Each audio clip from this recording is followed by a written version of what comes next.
Okay ಸ್ನೇಹಿತರೆ, ಇವತ್ತು ನಮ್ಮ ಜೊತೆಗಿದ್ದಾರೆ ನಮ್ಮ ಗೌರವಾನ್ವಿತ ಜಿಲ್ಲಾಧಿಕಾರಿಗಳು ಉಡುಪಿ ಜಿಲ್ಲೆ. ಕಳೆದ ಶೈಕ್ಷಣಿಕ ಸಾಲಿನೊಳಗೆ 35 ಶೈಕ್ಷಣಿಕ ಜಿಲ್ಲೆ ಒಳಗೆ ಉಡುಪಿ ಜಿಲ್ಲೆ ಪ್ರಥಮ ಸ್ಥಾನ ಬಂದಿದೆ SLC ಫಲಿತಾಂಶಗಳಿಗೆ. ಅದರ ಹಿಂದೆ ಇರ್ತಕ್ಕಂಥ 2 ಮಹಾನ್ ಶಕ್ತಿಗಳು ಅಂತ ಹೇಳಿದರೆ, ಒಬ್ಬರು ನಮ್ಮ ಜಿಲ್ಲಾಧಿಕಾರಿಗಳು, ಇನ್ನೊಬ್ಬರು ಮುಖ್ಯ ಕಾರ್ಯನಿರ್ವಹಣಾಧಿಕಾರಿಗಳು.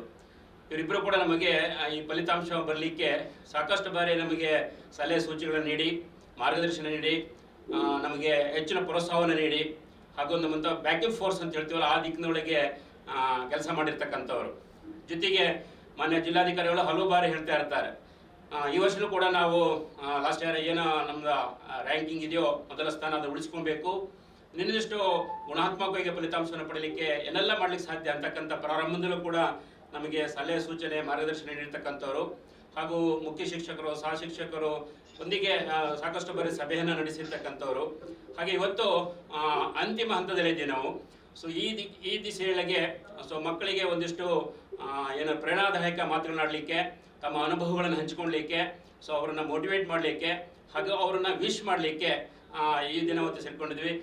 ಮಾನ್ಯ ಜಿಲ್ಲಾಧಿಕಾರಿಗಳಿಗೆ ತಮ್ಮೆಲ್ಲರ ಪರವಾಗಿ ಹೃತ್ಪೂರ್ವಕವಾದಂಥ ಸ್ವಾಗತವನ್ನು ಕೋರ್ತಾ ಇದ್ದೀನಿ ಮೇಡಮ್. ನಮಸ್ತೆ.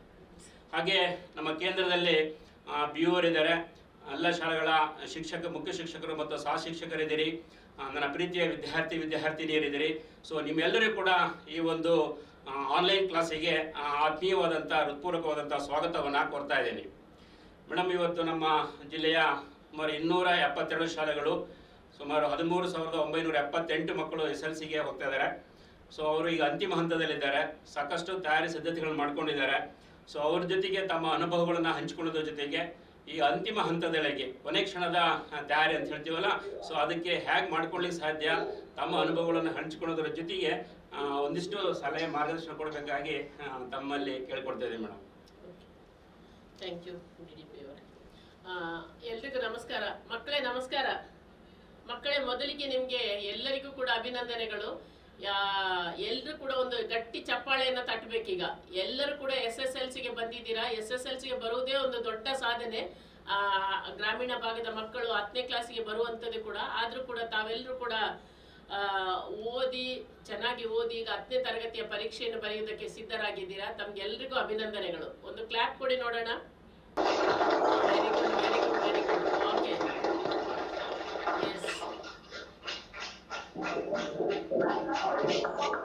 ಓಕೆ ಓಕೆ ಮತ್ತೆ SSLC ಪರೀಕ್ಷೆ ಏನು ಕಷ್ಟಕರ ಅಂತ ನಾವೇನು ಆತಂಕ ಪಡಬೇಕಾಗಿಲ್ಲ ಅಥವಾ ಭಯ ಪಡಬೇಕಾಗಿಲ್ಲ. ನೀವೆಲ್ಲರೂ 1 ವರ್ಷ ಓದಿದ್ದೀರಾ, ಸತತವಾಗಿ ಓದಿದ್ದೀರಾ, ವಿಶೇಷವಾಗಿ ಸಂಜೆ ಹೊತ್ತು ಎಲ್ಲ ನಿಮ್ಮ ಶಾಲೆಗಳಲ್ಲಿ ಕೂತು ಓದಿದ್ದೀರಾ. ನಿಮ್ಗಂತೂ ಕಷ್ಟ ಆಗೋದಿಲ್ಲ. ಯಾರು ಕೂಡ ಪರೀಕ್ಷೆ ಬಗ್ಗೆ ಆತಂಕ ಪಡುವಂಥದ್ದು ಬೇಡ. ಓದಿರುವ ಮಕ್ಕಳಿಗೆ ಯಾರಿಗೂ ಕೂಡ ಕಷ್ಟ ಆಗುವಂಥದ್ದು ಇಲ್ಲ. ಈವನ್ ಯಾರು ಕೂಡ ಒಂದು ವೇಳೆ ನಾನು ಸರಿಯಾಗಿ ಓದಿಲ್ಲ ಅಥವಾ ನನಗೆ ಸ್ವಲ್ಪ ಇನ್ನೂ ಆತಂಕ ಇದೆ ಅಂತಾದ್ರೂ ಇನ್ನು 1 ವಾರದ ಸಮಯ ಇದೆ ನಿಮಗೆ. ಮಾರ್ಚ್ 21ಕ್ಕೆ ಪರೀಕ್ಷೆ ಪ್ರಾರಂಭ ಆಗೋದು. ಸಾಕಷ್ಟು ಸಮಯ ಇದೆ. 1 ವಾರಗಳ ಏನು ಸಮಯ ಇದೆಯಲ್ಲ, ಅದು ಕೂಡ ಸಾಕಷ್ಟು ಸಾಕಾಗುತ್ತೆ. ನೀವು ಅಷ್ಟು ದಿನಗಳಲ್ಲಿ ಓದಿದ್ರು ಕೂಡ ಖಂಡಿತ ಪಾಸ್ ಆಗ್ತೀರಾ. ಅದರಿಂದಾಗಿ ಪರೀಕ್ಷೆಯ ಬಗ್ಗೆ ಮೊದಲಿಗಿರುವಂಥ ಆತಂಕವನ್ನು ನೀವು ಬಿಟ್ಟು ಬಿಡಬೇಕು. ನಿಮಗೆ ಈಗ ರಜೆ ಇದೆ. ಆ ರಜಾ ಅವಧಿಯಲ್ಲಿ ನಿಮಗೆ ಎಷ್ಟು ಓದೋದಕ್ಕಾಗುತ್ತೆ, ನಾಳಿದ್ದು 21ನೇ ತಾರೀಕು ತನಕ ಎಷ್ಟು ಓದೋದಾಗುತ್ತೆ ಅಷ್ಟನ್ನು ಓದ್ಕೊಳ್ಳಿ. ಅಷ್ಟು ಧಾರಾಳವಾಗಿ ಓದೋದ್ರೆ ಸಾಕಾಗುತ್ತೆ. ಆದರೆ ಒಂದು ಪ್ಲಾನ್ ಮಾಡ್ಕೊಳ್ಳಿ ಮಕ್ಕಳೇ. ನೀವು ಈಗ 6 ದಿನದಲ್ಲಿ ಯಾವ್ಯಾವ ಸಬ್ಜೆಕ್ಟಿಗೆ ಎಷ್ಟೆಷ್ಟು ದಿನ ಇಡ್ತೀರಾ ಅಂತ. ಮಧ್ಯದಲ್ಲಿ ರಜೆ ಇದ್ರೆ, ಯಾವ ಪರೀಕ್ಷೆಗೆ ರಜೆ ಅಂತ ಇದ್ರೆ ಆ ರಜೆಯನ್ನು ಗಮನದಲ್ಲಿಟ್ಟುಕೊಂಡು ನಿಮಗೆ ಸ್ವಲ್ಪ ಕಷ್ಟ ಸಬ್ಜೆಕ್ಟ್ ಇದಕ್ಕೆ ಸ್ವಲ್ಪ ಜಾಸ್ತಿ ಸಮಯ ಇಟ್ಕೊಂಡು, ಉಳಿದ ಸುಲಭದ ಸಬ್ಜೆಕ್ಟಿಗೆ ಸ್ವಲ್ಪ ಕಡಿಮೆ ಸಮಯ ಇಟ್ಕೊಂಡು ಮುಗಿಸ್ಬೋದು. ಕಂಪ್ಲೀಟ್ 1 ರೌಂಡ್ ನೀವು ಈಗ ರಿವಿಷನ್ ಮಾಡೋದಕ್ಕೆ ನಿಮಗೆ ಖಂಡಿತ ಅವಕಾಶ ಇದೆ. ಈಗಾಗಲೇ ತಾವು ತರಗತಿಯಲ್ಲಿ ಪಾಠಗಳನ್ನು ಟೀಚರ್ಸ್ ಪಾಠ ಮಾಡುವಾಗ ಕೇಳ್ಕೊಂಡಿದ್ದೀರಾ. ಅದು ಧಾರಾಳವಾಗಿ ನಿಮಗೆ ಸಾಕಾಗುತ್ತೆ. ಅದರಿಂದಾಗಿ ಮೊದಲಿಗೆ ಪರೀಕ್ಷೆ SSLC ಪರೀಕ್ಷೆ ಅಂದರೆ ಏನು ಅಂತ ಯಾವ ಭಯನೂ ಬೇಡ. ಈಗಾಗಲೇ ನೀವು ಪ್ರಿಪರೇಟರಿ ಪರೀಕ್ಷೆ ಬರ್ತಿದ್ದೀರಾ. ಆ ಪ್ರಿಪರೇಟರಿ ಮಾದರಿಯಲ್ಲೇ ಈ ಪರೀಕ್ಷೆ ಇರುತ್ತೆ. ಪ್ರಿಪರೇಟರಿ ನೀವು ಏನು ಪೂರ್ವ ಸಿದ್ಧತಾ ಪರೀಕ್ಷೆ ಏನು ಬರ್ತಿದ್ದೀರಾ ಅದೇ ರೀತಿಯಲ್ಲಿ ಈ ಪರೀಕ್ಷೆ ಕೂಡ ಇರುತ್ತೆ. ಅದಕ್ಕಿಂತ ವಿಶೇಷವಾಗಿ ಏನೂ ಇರುವುದಿಲ್ಲ. ಅದರಿಂದಾಗಿ ಪರೀಕ್ಷೆಯ ಬಗೆಗಿನ ಭಯ ಆತಂಕವನ್ನು ಮೊದಲಿಗೆ ಬಿಡಬೇಕು. ಆಮೇಲೆ ಮುಖ್ಯವಾಗಿ ನಾವು ನಮ್ಮ ಆರೋಗ್ಯದ ಕಡೆ ಗಮನ ಹರಿಸಬೇಕು. ಮಕ್ಕಳೇ, ಯಾವತ್ತೂ ಕೂಡ ನಮ್ಮ ಆರೋಗ್ಯ ಚೆನ್ನಾಗಿದ್ರೆ ನಾವು ಪರೀಕ್ಷೆಯಲ್ಲಿ ಚೆನ್ನಾಗಿ ಮಾಡೋದಕ್ಕೆ ಸಾಧ್ಯ ಆಗುತ್ತೆ. ಅದರಿಂದಾಗಿ ಊಟ ತಿಂಡಿ ಚೆನ್ನಾಗಿ ಮಾಡಿ. ಊಟ ತಿಂಡಿ ಬಿಟ್ಟು ಯಾರು ಕೂಡ ಓದೋದಕ್ಕೆ ಹೋಗ್ಬೇಡಿ. ಅಥವಾ ಚೆನ್ನಾಗಿ ಊಟ ಮಾಡಿದ್ರೆ ನನಗೆ ನಿದ್ದೆ ಬರ್ತದೆ ಅದಕ್ಕೆ ಅಂತ ಹೇಳ್ಬಿಟ್ಟು ಊಟ ತಿಂಡಿ ತಿನ್ನದೇ ಇರಬೇಡಿ. ಯಾಕಂದ್ರೆ ದೇಹಕ್ಕೆ ಪೌಷ್ಟಿಕಾಂಶ ಅಗತ್ಯ ಇರುತ್ತೆ. ನಿಮ್ಮ ಮೆದುಳು ವರ್ಕ್ ಮಾಡುವಾಗ ಜಾಸ್ತಿ ಓದುವಂತ ಸಮಯದಲ್ಲಿ ಜಾಸ್ತಿ ಪೌಷ್ಟಿಕಾಂಶದ ಅವಶ್ಯಕತೆ ಇರುತ್ತೆ.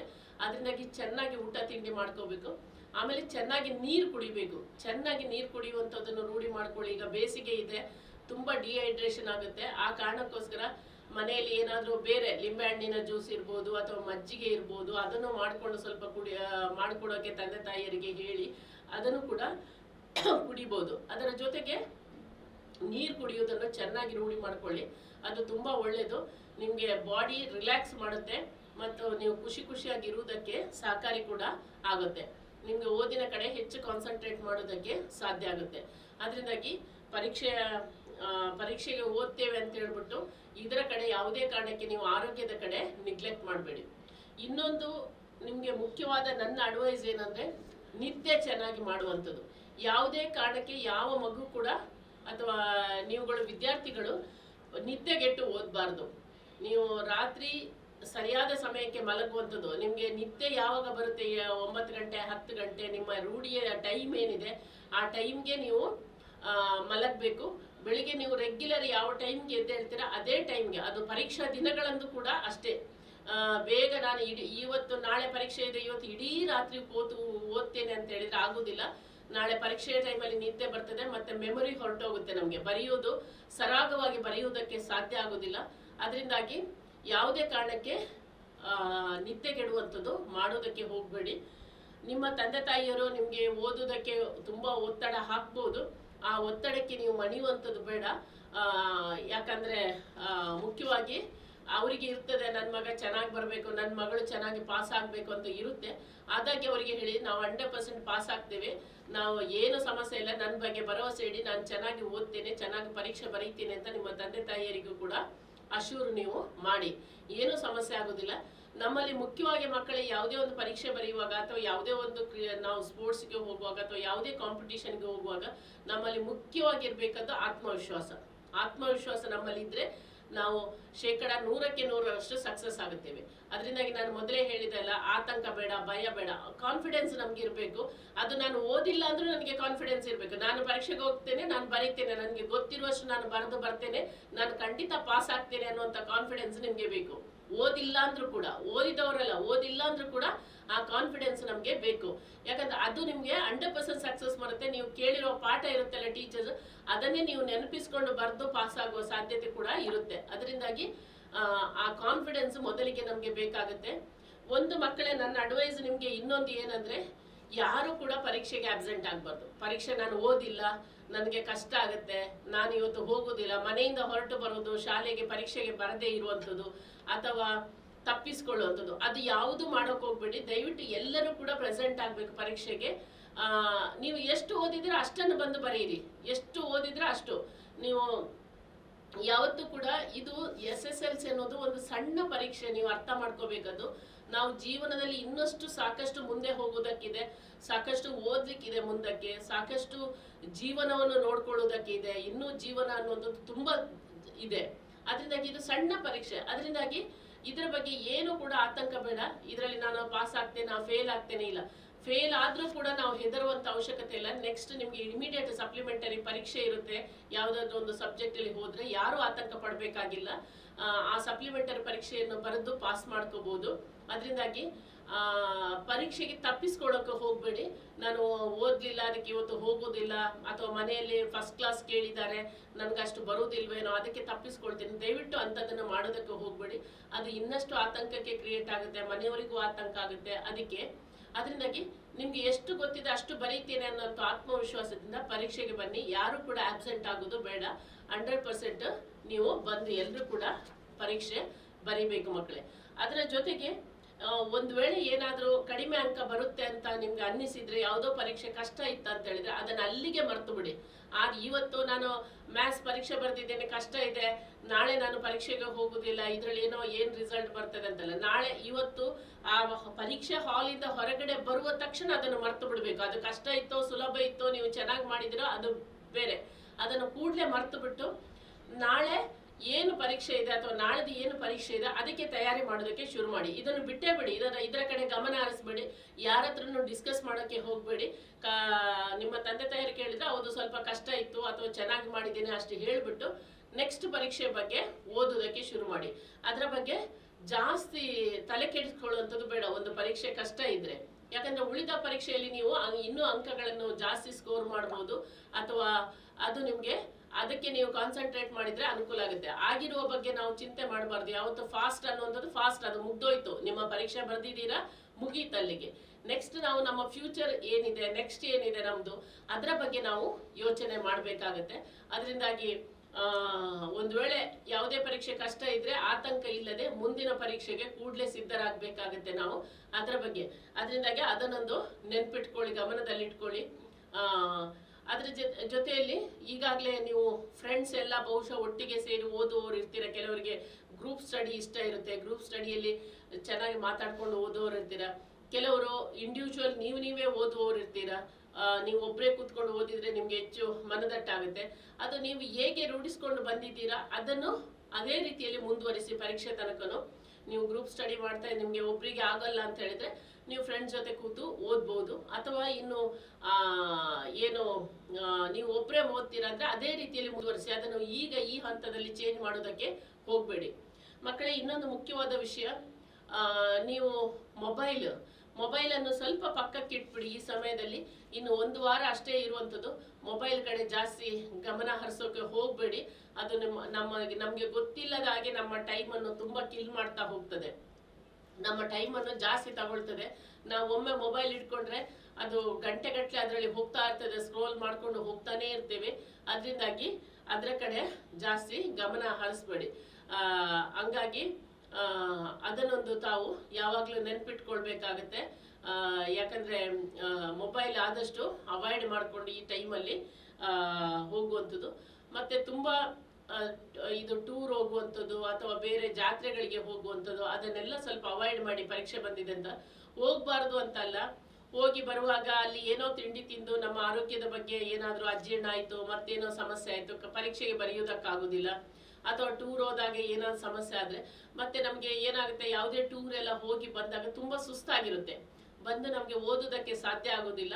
ಆ ನಿಟ್ಟಿನಲ್ಲಿ ತಾವು ಏನು ಟೂರ್ ಹೋಗುವಂಥದ್ದು ಸ್ವಲ್ಪ ಅವಾಯ್ಡ್ ಮಾಡಿ, ಜಾತ್ರೆಗಳಿಗೆಲ್ಲ ಹೋಗುವಂತ ಅವಾಯ್ಡ್ ಮಾಡಿ. ಮನೆಯವರು ಹೋಗುದಿದ್ರೆ ಹೋಗಿ ಬರ್ಲಿ, ನೀವು ನಿಮ್ಮ ಪಾಡಿಗೆ ಕೂತು ಓದಿ. ಹೇಳಿ ಮನೆಯವರಿಗೆ ನನಗೆ SLC ಪರೀಕ್ಷೆ ಇದೆ, ನಾನು ಮನೆಯಲ್ಲಿ ಕೂತ್ಕೊಂಡು ಓದ್ತೇನೆ ಅಂತ ಅವರಿಗೆ ತಿಳಿಸಿ ಪರೀಕ್ಷೆ ಇದೆ ಅಂತ. ಸಾಧ್ಯ ಆದಷ್ಟು ನಿಮ್ಗೆ ಬೇಕಾದಾಗ ನಿಮ್ಮ ತಂದೆ ತಾಯಿಯರಿಗೆ ಹೇಳಿ, ನನ್ನ ಜೊತೆ ಇರಿ, ನೀವು ನನ್ನ ಜೊತೆ ಇದ್ದು ನನಗೆ ಸಪೋರ್ಟ್ ಮಾಡಿ, ಜಾತ್ರೆಗೆ ಹೋಗೋದು ಬೇಡ ಅಂತ. ಏನು 1 ವರ್ಷ ಯಾರು ಜಾತ್ರೆಗೆ ಹೋಗಿಲ್ಲ ಅಂದ್ರೆ ಏನು ಆಗುದಿಲ್ಲ, ಅಥವಾ ಒಂದು ಅರ್ಧ ಗಂಟೆ ಹೋಗಿ ಬರ್ಬೋದು. ನಿಮ್ಗೆ ಅವರ ಸಹಕಾರ ಅಗತ್ಯ ಇದೆ, ಜೊತೆಗೆ ಇರ್ಬೇಕಂತಾದ್ರೆ ತಂದೆ ತಾಯಿಯರಿಗೆ ಜೊತೆಗೆ ಇರೋದಕ್ಕೆ ತಿಳಿಸಿ. ಅದು ಏನು ತಪ್ಪಿಲ್ಲ, ನಾವು ಮುಕ್ತವಾಗಿ ಮಾತಾಡ್ಬೇಕಾಗುತ್ತೆ. ತಂದೆ ತಾಯಿ, ಅಣ್ಣ, ಅಕ್ಕ ಎಲ್ಲರ ಜೊತೆ ನಮ್ಗೆ ಏನ್ ಅನ್ನಿಸ್ತದೆ ಅದನ್ನು ಮುಕ್ತವಾಗಿ ನಾವು ಮಾತಾಡ್ಬೇಕಾಗುತ್ತೆ. ಪರೀಕ್ಷೆ ಬಗ್ಗೆ ಆತಂಕ ಇದ್ರೆ ಅದನ್ನು ಮುಕ್ತವಾಗಿ ನೀವು ಹೇಳ್ಬೇಕು.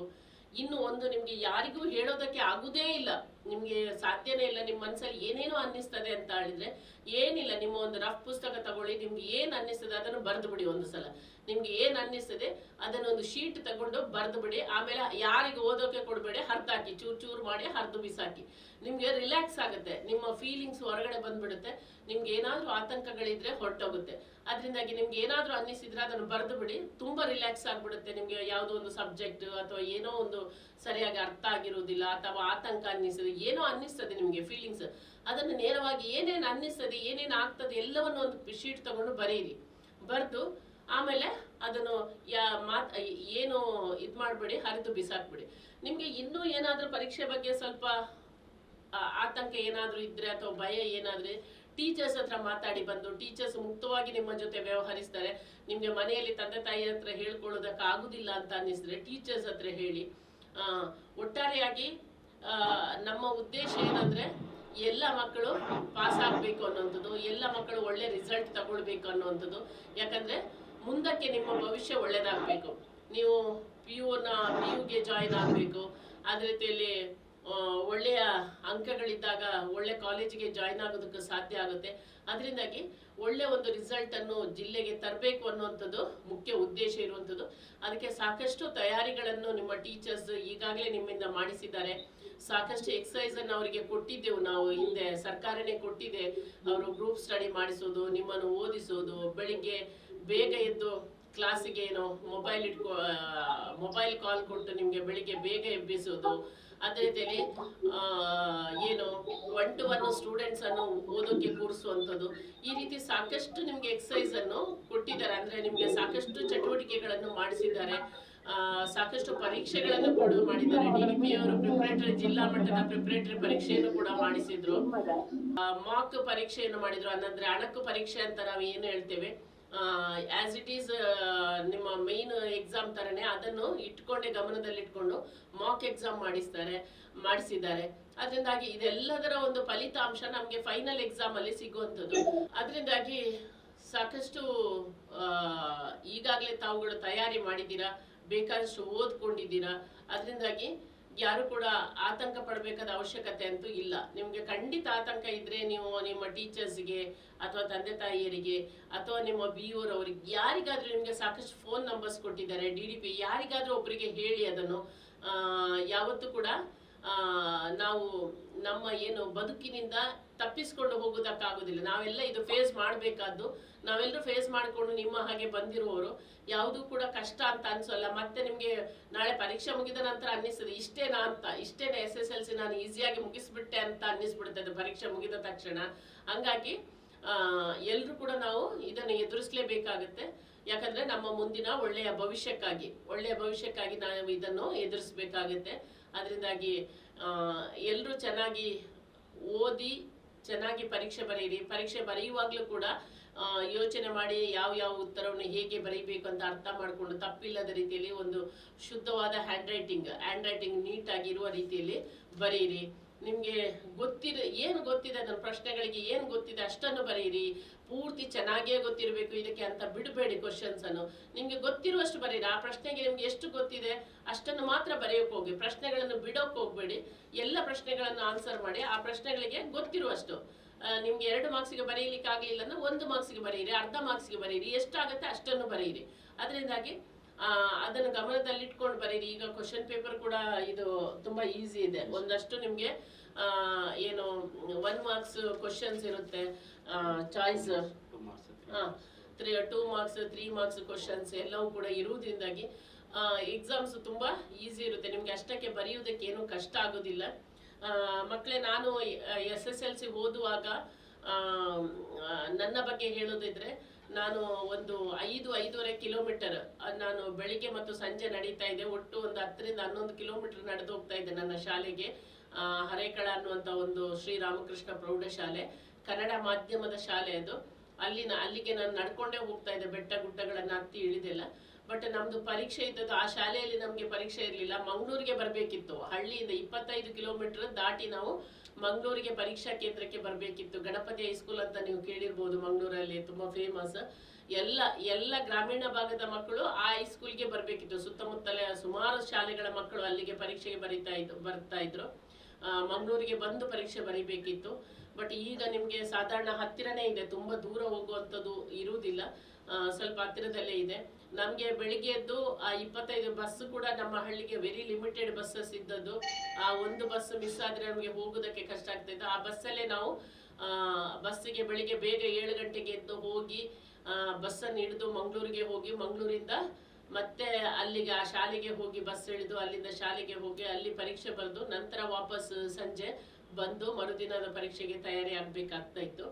ಅದರಿಂದಾಗಿ ಇದೇನು ಕಷ್ಟ ಅಂತ ನನ್ಗೆ ಅನ್ನಿಸೋದಿಲ್ಲ. ಯಾಕಂದ್ರೆ ಹೇಗೆ ನಾವು ಸಿದ್ಧತೆ ಮಾಡ್ಕೊಳ್ತೇವೆ, ನಾವು ಅದನ್ನು ಯಾವ ರೀತಿಯಲ್ಲಿ ಸ್ವೀಕರಿಸ್ತೇವೆ, ಅದು ಆ ರೀತಿಯಲ್ಲಿ ಆಗುತ್ತೆ. ನಮ್ಗೆ ಯಾವುದು ಕಷ್ಟ ಅಂತ ಹೇಳಿದ್ರೆ ಕಷ್ಟ ಆಗುತ್ತೆ. ಇಲ್ಲ ಇದು ನನಗೇನಿಲ್ಲ, ನಾನು ಸುಲಭವಾಗಿ ಇದನ್ನು ಎದುರಿಸ್ತೇನೆ, ಸುಲಭವಾಗಿ ಮಾಡ್ತೇನೆ ಅಂತ ಹೇಳಿದಾಗ ಖಂಡಿತ ಅದು ಅದೇ ರೀತಿಯಲ್ಲಿ ನಿಮಗೆ ಸುಲಭವಾಗಿ ಇರುತ್ತೆ. ಅದರಿಂದಾಗಿ ಪರೀಕ್ಷೆಗೆ ಬರೆಯುವಂಥ ಸಂದರ್ಭದಲ್ಲಿ ನಾವು ಕೆಲವಾರು ಅಂಶಗಳನ್ನು ಗಮನಿಸಬೇಕಾಗುತ್ತೆ. ಪರೀಕ್ಷೆಯಲ್ಲೂ ಕೂಡ ಬೆಳಿಗ್ಗೆ ಬಂದ ತಕ್ಷಣ ಫಸ್ಟ್ ನಿಮ್ಮದು ಆತಂಕ ಇಲ್ಲದೆ ನಿಮ್ಮದು ಹಾಲ್ ಟಿಕೆಟ್ ನಂಬರನ್ನು ನೋಡಿಕೊಂಡು ನಿಮ್ಮ ರೂಮ್ ಯಾವುದು ಅಂತ ನೋಡ್ಕೊಳ್ಳುವಂಥದ್ದು. ಆ ರೂಮಿಗೆ, ಪರೀಕ್ಷೆ ಕೇಂದ್ರ ರೂಮನ್ನು ನೋಡಿಕೊಂಡು ಅಲ್ಲಿಗೆ ಹೋಗಬೇಕು. ನಾವು ಸ್ವಲ್ಪ ಯಾವುದೋ ಇನ್ನೊಂದು ರೂಮಿಗೆ ಹೋಗೋದು, ಆತಂಕದಿಂದ ಹುಡುಕಾಡುವಂಥದ್ದು ಬೇಡ. ಕೂಲ್ ಆಗಿ ಇದ್ದುಕೊಂಡು ನಮ್ಮ ರೂಮ್ ಯಾವುದಂತ ನೋಡಿಕೊಂಡು ಆ ರೂಮ್ ಹತ್ರ ಹೋಗ್ಬಿಟ್ಟು ಅಲ್ಲಿ ಕೂತ್ಕೊಂಡು ನಿಧಾನಕ್ಕೆ ಆ ರೂಮಲ್ಲಿ ನಿಮ್ಮ ಹಾಲ್ ಟಿಕೆಟ್ ನಂಬರ್ ಎಲ್ಲಿ ಬರೆದಿದ್ದಾರೆ ಅಂತ ನೋಡಿಕೊಂಡು ರಿಲ್ಯಾಕ್ಸ್ಡ್ ಆಗಿ ಕೂತ್ಕೊಳ್ಳುವಂಥದ್ದು. ನಂತರ ಕ್ವಶನ್ ಪೇಪರ್ ಕೊಟ್ಟ ನಂತರ ಪ್ರತಿಯೊಂದು ಕ್ವಶನ್ ಪೇಪರಲ್ಲೂ ಕೂಡ ನಿಮ್ಗೊಂದು ಇನ್ಸ್ಟ್ರಕ್ಷನ್ ಇರುತ್ತೆ. ಇದಕ್ಕೆ 5 ಅಂಕಗಳು, ಮತ್ತೆ ಇಷ್ಟು ಪುಟ ಲೈನಲ್ಲಿ ಬರೆಯಿರಿ ಅಥವಾ ಇಷ್ಟು ಬರೆಯಿರಿ, ಆ ರೀತಿ ಎಲ್ಲ ಕೆಲವು ಇನ್ಸ್ಟ್ರಕ್ಷನ್ಸ್ ಇರುತ್ತೆ. ಅದನ್ನು ಸರಿಯಾಗಿ ಗಮನಿಸಬೇಕಾಗುತ್ತೆ. ಅದನ್ನು ಓದ್ಬಿಟ್ಟು ಆ ಏನು ನಿರ್ದೇಶನ ಅಲ್ಲಿ ಇರುತ್ತೆ ಅದನ್ನು ಪರಿಶೀಲಿಸಿಕೊಂಡು ನೀವು ಪರೀಕ್ಷೆಗೆ ಬರೆಯುವುದನ್ನು ರೂಢಿ ಮಾಡಬೇಕಾಗುತ್ತೆ. ಯಾವುದು ಆತಂಕ ಪಡುವ ಅವಶ್ಯಕತೆ ಇಲ್ಲ ಅಂತ ನನಗೆ ಅನ್ನಿಸ್ತದೆ. ಈಗ ಮತ್ತೆ ನಿಮಗೆ ಏನಾದರೂ ಕುಡಿಯೋಕೆ ನೀರು ಬೇಕಿದ್ರೆ ಪರೀಕ್ಷಾ ಹಾಲಲ್ಲಿ ಕೇಳಿ. ಅದನ್ನು ಕಟ್ಕೊಂಡು ಬರಿಬೇಡಿ, ನೀರು ತಂದು ಕೊಡ್ತಾರೆ. ಏನಾದರೂ ಅನ್ನಿಸಿದ್ರೆ ಅದನ್ನು ಕೂಡ ಕೇಳಿ. ಅಥವಾ ನಿಮಗೆ ಏನೋ ಟೈಮ್ ಆಗಿದೆ ಅಂತ ನಿಮ್ಗೆ ಅನ್ನಿಸಿದ್ರೆ ಎಷ್ಟು ಸಮಯ ಆಯಿತು ಅದನ್ನು ಕೂಡ ಕೇಳ್ಕೊಳ್ಳಿ. ಇನ್ನು ಎಷ್ಟು ಸಮಯ ಇದೆ, ಬೆಲ್ ಮಾಡ್ತಾರೆ. ನಿಮ್ಗೆ ಏನಾದರೂ ಕನ್ಫ್ಯೂಷನ್ ಆದರೆ ಟೀಚರ್ಸ್ ಹತ್ರ ಅದನ್ನು ಕೇಳಿ. ಪರೀಕ್ಷೆ ಅಂತ ಹೇಳ್ಬಿಟ್ಟು ಅದನ್ನು ಕೇಳಬಾರ್ದು ಅನ್ನುವಂಥದ್ದು ಏನೂ ಇಲ್ಲ. ಅದರಿಂದಾಗಿ ನಿಮ್ಗೆ ಏನೇ ಡೌಟ್ಸ್ ಅಲ್ಲಿ ಇದ್ರೂ ಕೂಡ ಕೇಳೋದಕ್ಕೆ ಅವಕಾಶ ಇದೆ. ಅದರಿಂದಾಗಿ ನಿಧಾನವಾಗಿ ಕೂಲಾಗಿ ಪರೀಕ್ಷೆ ಬರೀರಿ. ತುಂಬ ನಿಮಗೆ ಏನಾದರೂ ಟೆನ್ಷನ್ ಅಂತ ಅನ್ನಿಸಿದ್ರೆ ಒಂದು ಎಕ್ಸಸೈಸ್, ಪರೀಕ್ಷೆಗೆ ಹೋಗಿ ಕೂತು ಕ್ವಶನ್ ಪೇಪರ್ ಕೊಡುವಾಗ ನಿಮಗೆ ತುಂಬ ಟೆನ್ಷನ್ ಆಯಿತು, ಬ್ರೀದಿಂಗ್ ಜೋರಾಗಿ ಉಸಿರಾಟ ಎಳ್ಕೊಳ್ಳಿ, ಬಿಡಿ. ಖಂಡಿತ ನೀವು ಕೂಲ್ ಆಗ್ತೀರಾ.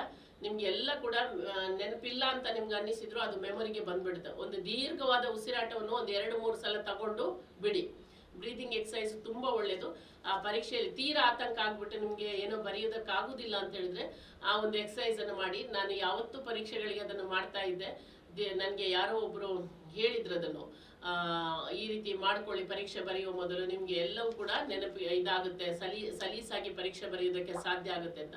ಆ ದೀರ್ಘ ಉಸಿರಾಟವನ್ನು ತಗೊಳ್ಳುವಂಥದ್ದು, ಬಿಡುವಂಥದ್ದು, ಬ್ರೀದ್ ಔಟ್, ಬ್ರೀದ್ ಇನ್, ಅದನ್ನು ಸ್ವಲ್ಪ ನಿಧಾನಕ್ಕೆ ಅಲ್ಲಿ ಒಂದು 2-3 ಸಲ ಅಥವಾ ಒಂದು 4-5 ಸಲ ನೀವು ಪರೀಕ್ಷೆಗೆ ಮೊದಲು ಕೂತ್ಕೊಂಡಿರ್ತೀರಲ್ಲ ಆ ಟೈಮಲ್ಲಿ ಮಾಡಿಕೊಂಡ್ರೆ ಒಳ್ಳೆಯದು, ರಿಲ್ಯಾಕ್ಸ್ ಆಗುತ್ತೆ. ಅದರಿಂದಾಗಿ ಮಕ್ಕಳೇ, ನಾವು ಕಳೆದ ವರ್ಷನೂ ಕೂಡ ನಾವು ಜಿಲ್ಲೆ 97% ಬಂದಿದೆ. SSLCಯಲ್ಲಿ ಫಸ್ಟ್ ಪ್ಲೇಸ್ ನಮ್ದಿತ್ತು. ನಮ್ಮ ಜಿಲ್ಲೆ ಪ್ರಥಮ ಸ್ಥಾನ ಪಡೆದಿತ್ತು. 97% ಅಂಕಗಳನ್ನು ನಾವು ಪಡೆದಿದ್ದೆವು. ಈ ವರ್ಷನೂ ಅದನ್ನು ಉಳಿಸ್ಕೊಳ್ಳುತ್ತೇವೆ ಅನ್ನುವಂಥದ್ದು ಭರವಸೆ ಇದೆ.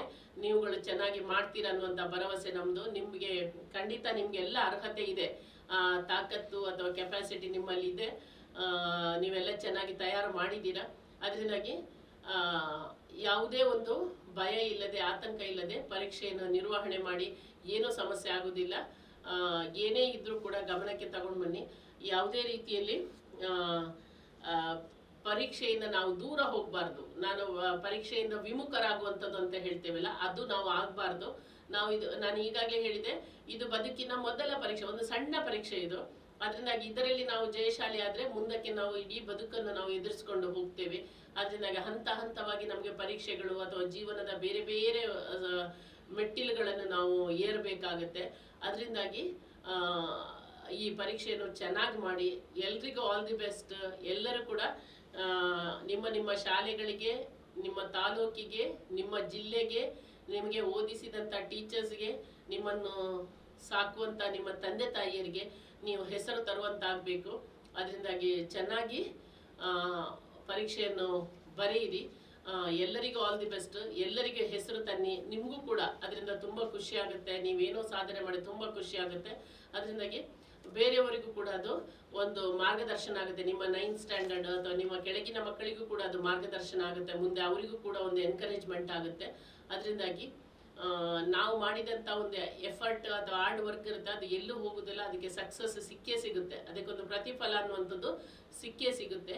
ಅದರಿಂದಾಗಿ ಮತ್ತೊಮ್ಮೆ ಎಲ್ರಿಗೂ ಕೂಡ ಶುಭಾಶಯಗಳನ್ನು ಕೋರ್ತಾ ನನ್ನ ಮಾತುಗಳನ್ನು ಮುಗಿಸ್ತೇನೆ. Thank you. ನಿಮ್ಗೆ ಏನಾದರೂ ಕೇಳುವುದಿದ್ರೆ ಕೇಳ್ಬೋದು. ಮಕ್ಕಳು ನಮ್ಮಲ್ಲಿ ಈಗ ನೈಟ್ ಕ್ಲಾಸು ಕೂಡ ಮಾಡ್ತಾ ಇದಾರೆ ಮೇಡಮ್.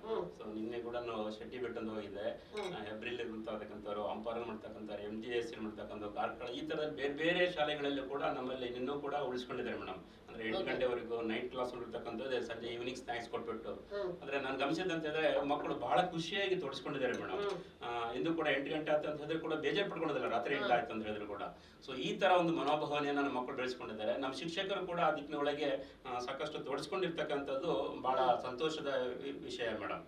ಸೊ ನಮ್ಮ ಮಕ್ಕಳೇ, ಮೇಡಮ್ ಅವರು ಸಾಕಷ್ಟು ವಿಷಯಗಳ ಬಗ್ಗೆ ತಮಗೆ ತಿಳಿಸ್ಕೊಟ್ಟಿದ್ದಾರೆ. ಕೊನೆ ಹಂತದಲ್ಲಿ ನಾವು ಹೇಗೆ ಸಿದ್ಧತೆ ಮಾಡ್ಕೋಬೇಕು, ಪರೀಕ್ಷೆ ಹೋಗಿ ನಮ್ಮನ್ನ ಪರೀಕ್ಷೆ ಸಮಯದಲ್ಲಿ ಸೊ ಆತಂಕ ರಹಿತವಾಗಿ, ಭಯರಹಿತವಾಗಿ, ಆತ್ಮವಿಶ್ವಾಸವನ್ನು ರೂಢಿಸ್ಕೊಂಡ್ಬಿಟ್ಟು ಸೊ ನಾವು ಹೇಗೆ ಪರೀಕ್ಷೆ ಬರೀಬೇಕು, ಹೆಚ್ಚು ಅಂಕಗಳನ್ನು ಪಡೀಲಿಕ್ಕೆ ಸಾಧ್ಯ ಅಂತಕ್ಕಂಥದನ್ನ ಮೇಡಮ್ ಅವರು ಹೇಳಿದ್ದಾರೆ.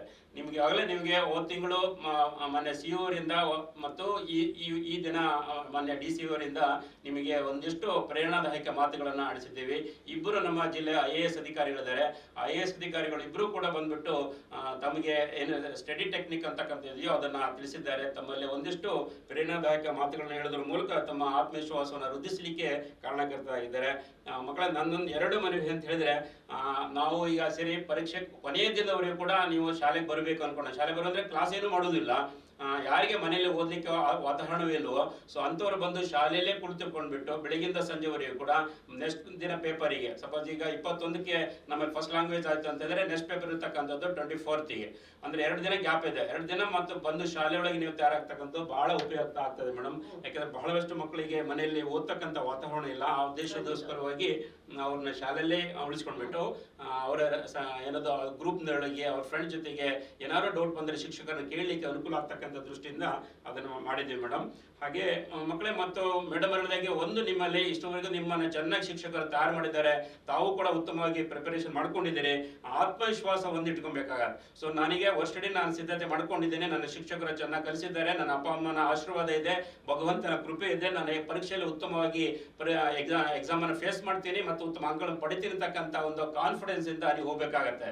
ಯಾಕಂದ್ರೆ ನಿಮಗೆ ಭಯವನ್ನು ನಿವಾರಣೆ ಮಾಡಲಿಕ್ಕೆ ಸಾಕಷ್ಟು ಎಕ್ಸಾಮ್ಗಳನ್ನು ಮಾಡಿದ್ದೇವೆ. ಸೊ ನಿನ್ನೆನೂ ಕೂಡ ನಮ್ಮ 51 ಕೇಂದ್ರಗಳಲ್ಲಿ ಒಂದು ಮಾಕ್ ಎಕ್ಸಾಮ್ ಅಂತ ಮಾಡಿದ್ದೀವಿ. ತಾವೆಲ್ಲರೂ ಕೂಡ ಬಂದು ಪರೀಕ್ಷೆ ಬರೆದಿದ್ರೆ, ತಾವೇ ಇವ್ಯಾಲ್ಯೂಯೇಷನ್ ಮಾಡಿದರೆ, ಅಲ್ಲಿರ್ತಕ್ಕಂಥ ಸೀಟಿಂಗ್ ಅರೇಂಜ್ಮೆಂಟ್ ಎಲ್ಲ ಸಿದ್ಧತೆಗಳನ್ನು ನೋಡ್ಕೊಂಡು ಹೋಗಿದ್ರೆ, ಹಾಗಾಗಿ ಭಯ ಸಂಪೂರ್ಣವಾಗಿ ನಿವಾರಣೆ ಆಗಿದೆ ಅಂದ್ಕೊಂಡು ಸೊ ನಾನಾರು ಭಾವಿಸ್ತೇನೆ. ಆ ದಿಕ್ಕಿನೊಳಗೆ ತಾವೆಲ್ಲರೂ ಕೂಡ ಮುಂದೆ ಬರ್ತಕ್ಕಂಥ ಪರೀಕ್ಷೆಯಲ್ಲಿ ಉಳಿದ ದಿನಗಳಲ್ಲಿ ಸಂಪೂರ್ಣವಾಗಿ ತೊಡಸ್ಕೊಂಡ್ಬಿಟ್ಟು, ಮೇಡಮ್ ಅವರು ಉತ್ತಮವಾಗಿ ಹೇಳಿದ್ರೆ ನಿಮ್ಮ ಆರೋಗ್ಯವನ್ನು ಚೆನ್ನಾಗಿ ನೋಡ್ಕೊಳ್ಳಿ ಅಂದ್ಬಿಟ್ಟು ಅಂತ ಹೇಳಿದ್ರೆ, ನಾಳೆ ದಿನ ಎಕ್ಸಾಮ್ ಇದೆ ಅಂತ ಹೇಳಿದ್ರೆ ಇವತ್ತಿನ ದಿನ ಆದಷ್ಟು ಬೇಗನೆ ನಿದ್ದೆ ಹೋಗ್ತಕ್ಕಂಥ ಕೆಲಸ ಮಾಡೋಕೆ. ಯಾಕಂದ್ರೆ ಎಷ್ಟು ಹೆಚ್ಚು ಚೆನ್ನಾಗಿ ನಿದ್ದೆ ಮಾಡ್ತಿರೋ ಬೆಳಿಗ್ಗೆ ಅಷ್ಟು ಫ್ರೆಶ್ ಆಗಿರ್ತೀರಿ. ಅದ್ರ ಜೊತೆಗೆ ಬೆಳಿಗ್ಗೆ ನೀವು ಎಕ್ಸಾಮಿಗೆ ಹೋಗ್ತಕ್ಕಂಥ ಸನ್ನಿವೇಶದೊಳಗೆ ಯಾರಾದ್ರೂ ನಿಮ್ಮ ಫ್ರೆಂಡ್ ಜೊತೆಗೆ ಇದ್ರ ಟೆಕ್ಸ್ಟ್ ಬಗ್ಗೆ ಚಿಂತೆ ಮಾಡಕ್ಕೆ ಹೋಗ್ಬೇಡ್ರಿ, ಡಿಸ್ಕಸ್ ಮಾಡಕ್ಕೆ ಹೋಗ್ಬೇಡ್ರಿ. ನೀವು ಏನ್ ತಯಾರು ಮಾಡಿದ್ರೆ ಸೀದಾ ಹೋಗ್ರಿ. ಮೇಡಮ್ ಹೇಳ್ದಂಗೆ ಪರೀಕ್ಷೆ ಹಾಲಿಗೆ ಕುತ್ಕೊಂಡ್ಬಿಟ್ಟು ಒಂದ್ಸರಿ ದೀರ್ಘ ಉಸಿರ ತಗೊಂಡು ಪ್ರೀತಿಯನ್ನು ಬರೀತಾ ಔಟ್ ಮಾಡಿದ್ರೆ ಬಹಳ ಹೆಲ್ಪ್ ಆಗ್ತಕ್ಕಂಥದ್ದು. ಜೊತೆಗೆ ಅಲ್ಲಿರ್ತಕ್ಕಂಥ ಇನ್ಸ್ಟ್ರಕ್ಷನ್ ಓದೋರ ಜೊತೆಗೆ ಏನದು ಅಂತ ಹೇಳಿದ್ರೆ, ಯಾವ್ದು ನಿಮ್ಗೆ ಕ್ವಶನ್ ದಿ ಬೆಸ್ಟ್ ಇದೆ ನಿಮ್ಗೆ ಬರ್ತಾ ಇದೆ, ಅತ್ಯುತ್ತಮವಾಗಿ ಬರ್ತದೆ, ಅದನ್ನ ಅಲ್ಲಿಂದ ಸ್ಟಾರ್ಟ್ ಮಾಡ್ಬೇಕಾಗತ್ತೆ. ಅದು ಎಂತಂದ್ರೆ ನಿಮ್ಗೆ ಹೆಚ್ಚು ಅಂಕಗಳನ್ನು ಪಡೀಲಿಕ್ಕೆ ಬಹಳ ಉಪಯುಕ್ತ ಆಗತಕ್ಕಂಥದ್ದು. ಸೊ ಅದಕ್ಕಿನೊಳಗೆ ತಾವುಗಳು ಉತ್ತಮ ಮುಂದೆ ಬರ್ತಕ್ಕಂಥ ಪರೀಕ್ಷೆಯನ್ನ ಉತ್ತಮವಾಗಿ ಎದುರಿಸಿ ಹೆಚ್ಚು ಅಂಕಗಳನ್ನು ಗಳಿಸುವುದರ ಮೂಲಕ ನಮ್ಮ ಜಿಲ್ಲೆಯ ಕಳೆದ ವರ್ಷದ ಸಾಲಿನ ಹಾಗೆಯೇ ಮೊದಲ ಸ್ಥಾನ ಉಳಿಸಿಕೊಳ್ಳೋದ್ರ ಜೊತೆಗೆ ಉಡುಪಿ ಜಿಲ್ಲೆಯ ಕೀರ್ತಿಯನ್ನು ಹೆಚ್ಚಿಸಲಿಕ್ಕೆ ತಾವು ಕೂಡ ಕಾರಣರಾಗಿರಿ ಅಂದ್ಬಿಟ್ಟು ಆಶಿಸ್ತೇನೆ. ತಮ್ಮೆಲ್ಲರೂ ಕೂಡ ಶುಭಾಶಯಗಳನ್ನ ಹೇಳ್ತಾ ಆಲ್ ದಿ ಬೆಸ್ಟ್ ಹೇಳ್ತಾ, ಏನಾದ್ರು ಪ್ರಶ್ನೆಗಳಿದ್ರೆ ಮೇಡಮ್ ಅವರು ಇದ್ದಾರೆ, ತಾವುಗಳು ಕೇಳ್ಕೊಬಹುದು. ಯಾಕೆಂದ್ರೆ ಅವರ ಜೀವನದ ಕೆಲವೊಂದು ಉತ್ತಮ ಅಂಶಗಳನ್ನ ನಿಮ್ಗೊಂದೇ ಹಂಚ್ಕೊಂಡಿದ್ದಾರೆ. ಸೊ ಇನ್ನೂ ಏನಾದ್ರು ಡೌಟ್ಸ್ ಇತ್ತು, ನಿಮಗೆ ಭಯ ಇದೆ, ಆತಂಕ ಇದೆ, ಅಥವಾ ನಿನ್ನೇನೋ ಕುಂದು ಕೊರತೆ ಇದೆ ಅಂತ ಹೇಳಿದ್ರು ಕೂಡ ಸೊ ನೀವು ಹೇಳ್ಬೋದು. ಯಾಕಂದ್ರೆ ಶಾಲೆ ಪರೀಕ್ಷಾ ಕೇಂದ್ರಗಳು ಕೂಡ ಉತ್ತಮವಾದ ವ್ಯವಸ್ಥೆಯನ್ನು ಕಲ್ಪಿಸ್ತಿದ್ದೇವೆ. ಅದು ಸಿಟಿಂಗ್ ಅರೇಂಜ್ಮೆಂಟ್ ಆಗಿರ್ಬೋದು, ವಾಟರ್ ಆಗಿರ್ಬೋದು, ಟಾಯ್ಲೆಟ್ ಆಗಿರ್ಬೋದು, ಸೊ ಎಲ್ಲ ರೀತಿಯಲ್ಲೂ ಕೂಡ ಸಕಲ ಸಿದ್ಧತೆಗಳನ್ನ ಮಾಡ್ಕೊಂಡಿದ್ದೇವೆ. ತಮಗೆ ಯಾವುದೇ ಆತಂಕ ಬೇಕಾಗಿಲ್ಲ, ಉತ್ತಮವಾಗಿ ಪರೀಕ್ಷೆ ಬರಲಿಕ್ಕೆ ಎಲ್ಲ ಸಿದ್ಧತೆ ಆಗಿದೆ. ತಾವೇನಾದ್ರು ಕೂಡ ಪ್ರಶ್ನೆ ಕೇಳೋದಿದ್ರೆ ಶಿಕ್ಷಕರಾಗಿರ್ಬೋದು ಅಥವಾ ಮಕ್ಕಳಾಗಿರ್ಬೋದು, ನಮ್ಮ ಅಧಿಕಾರಿಗಳ ಯಾರಾಗಿರ್ಬೋದು ಕೇಳ್ಬೋದು. ಅಂಪಾರ ಶಾಲೆ ಇದ್ದೀರಾ, ನೈಟ್ ಕ್ಲಾಸ್ ಮಾಡ್ತಾರೆ ಮೇಡಮ್. ಎಲ್ಲ ಕೂಡ ನಾರ್ತ್ ಕರ್ನಾಟಕದಲ್ಲಿ ಬರ್ತಕ್ಕಂಥ ಮಕ್ಕಳು ಅಲ್ಲೇ ಉಳಿಸ್ಕೊಂಡ್ಬಿಟ್ಟು ಕ್ಲಾಸ್ ಮಾಡ್ತಾ ಇದ್ದಾರೆ. ಶೆಟ್ಟಿಬೆಟ್ಟ ಶಾಲೆಯವರು, ಹೆಬ್ರಿಯವರು, ಕಲ್ಯಾಣಪುರ, ಬೇರೆ ಯಾವ್ದಾದ್ರು ಶಾಲೆ ಇದ್ರೆ ಕೇಳ್ಬೋದು. ನಿಮ್ಮ ಒಂದು ಅವಕಾಶ ಇದು. ಮಾನ್ಯ ಜಿಲ್ಲಾಧಿಕಾರಿಗಳೇ ಇಷ್ಟು ಆಸಕ್ತಿ ವಹಿಸಿಬಿಟ್ಟು ತಮ್ಮ ಮಕ್ಕಳ ಬಗ್ಗೆ ಅತ್ಯಂತ ಕಳಕಳಿಯಿಂದ ಪ್ರೀತಿಯಿಂದ ನಿಮಗೆ ಸಾಕಷ್ಟು ಸಲಹೆ ಸೂಚನೆಗಳು ನೀಡಿದ್ದಾರೆ. ಸೊ ಇನ್ನೂ ಏನಾದ್ರು ಕೇಳಿದರೆ ಆತ್ಮೀಯವಾಗಿ ನೀವು ಕೇಳಬಹುದು.